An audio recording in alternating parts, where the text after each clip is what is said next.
Ultimately, people like to make sense of things, even if those things are prone to change and might differ from person to person. I'm sure everyone can relate to making a schedule just to find that really that's not how the day unfolds.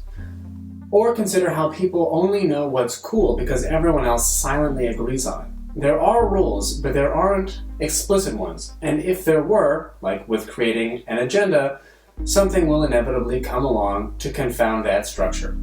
In the previous video, I looked at how it is that a language is determined to be a language, and while there is much more detail than this, generally speaking, it just requires enough people to generally agree, silently, upon what is or is not acceptable in terms of grammar. This is not to say that we should trust the pesky teachers who enforce ways of speaking which no one really follows, perish the thought, but that there is an understanding of what makes sense and what doesn't. There are many problems to any assumption. For one, what is acceptable to one person is not necessarily acceptable to another with a different dialect. The other problem is that meaning and grammar are so intertwined that there is really no way to separate them. If a baby says, "I holded it," instead of, for example, "I held it," most native speakers should be able to intuit what this is getting at. Moreover, grammar doesn't necessitate sense. Chomsky's famous example, "Colorless green ideas sleep furiously," makes no sense at all, and yet it follows what is understood as English syntactic rules. This leads again to a major problem. If we don't need grammar for meaning, and we don't need meaning for grammar, how can we have any sense? Moreover, if no one can state eternally what is syntactic or not, and then how is it possible to draw any lines in the first place? The answer is not so dismal as it may seem. While I can say in some sense there are no single answers, make of it what you will. There are multiple ways that people get around it. For one thing, linguists make up words. This is not the same as a poet inventing a word. This is more like saying that people will never be lonely because they can always have an imaginary friend.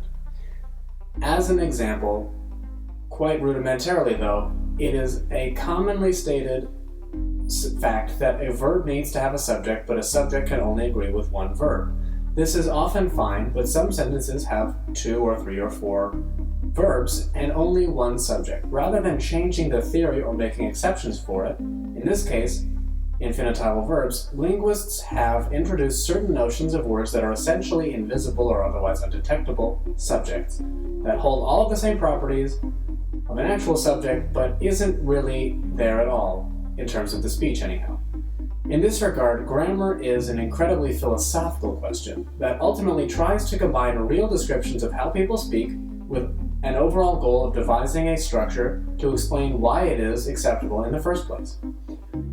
This answer does not get into the idea of where language comes from, whether it is innate or learned, nor does it explain why we need grammar in the first place, as opposed to just throwing words together, babbling like a baby, if it is true that meaning is not always tied to grammar.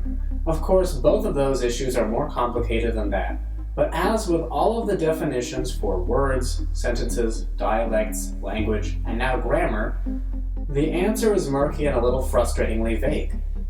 The problem is we don't want to throw away the baby with the bathwater, which in this case could be any one of those notions.